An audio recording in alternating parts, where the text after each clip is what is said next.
Okay guys, I was actually hoping that I could set my snap right now because I just finished up the stitching. I had shown you all that.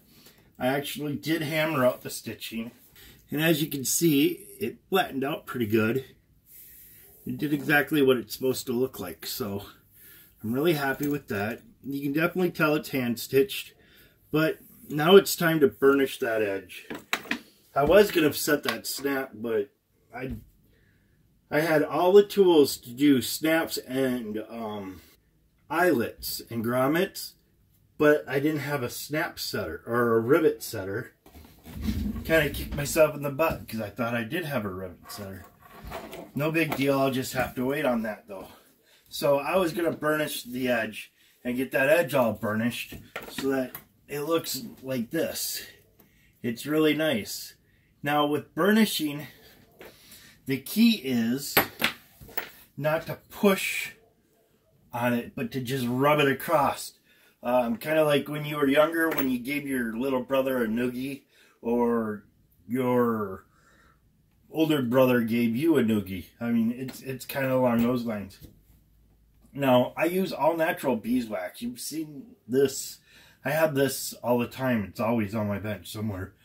This one was cast as a D20, and I have some that look like Han Solo stuck in the carbonite. So I've been using this one because I like it's just nice and big for my hands. So basically what I do is I use this on the edge. Now a lot of people don't use this. I've never had a problem. My wife bought this stuff for me from a local beekeeper. So I know it's all natural. It's been filtered, obviously, because you get out all the parts that come out of the hive too. But I mean, it's local and it's as natural. It's natural. It's not. There's been nothing added to this. No paraffin or wax or anything like that. So I know it's all natural, and I'm supporting a beekeeper. So, well, my wife is. She bought it. So I'm just gonna do up the edge. Now the thing is you don't want to push down hard. You want to just go over the top, and it's just like giving a noogie. So what I come through is, at first I kind of use the wax to burnish everything. And then I just start working everything up. Now those inside spots are kind of harder to get, but I'll just leave a good coat of wax on that. And I'll come through and get all that. And then I'll do the whole thing. So this is just the first part of burnishing. This is just getting the wax on the leather and making sure it's good in there. Now some people say this leaves the edge sticky, but I've never ever had a problem with that. So I'll just come through and make sure I got a good coat of wax on. And then once you're done with that, then it becomes simple. You just... And I'm not pushing hard on this. I'm just trying to rub it as fast as I can.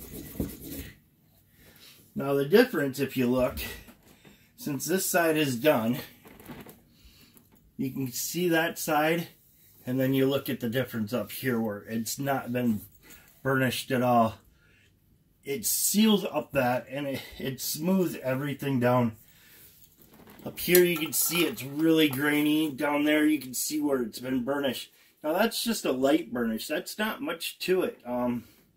So I got some more work to do on it, but that's burnishing. I'm not going to show you the whole side.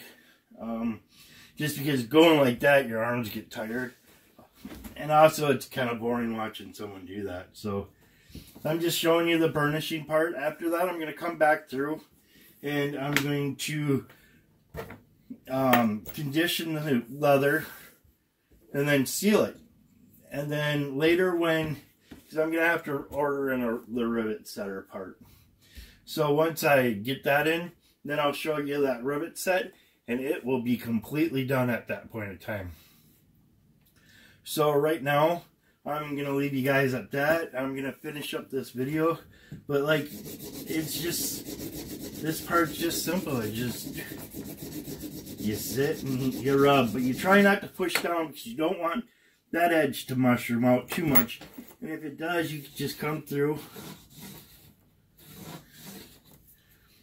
and flatten it out. And that's all burnishing is. It's a lot of work, but there's not much to it. So, I'll catch you later, guys. Thanks for watching this.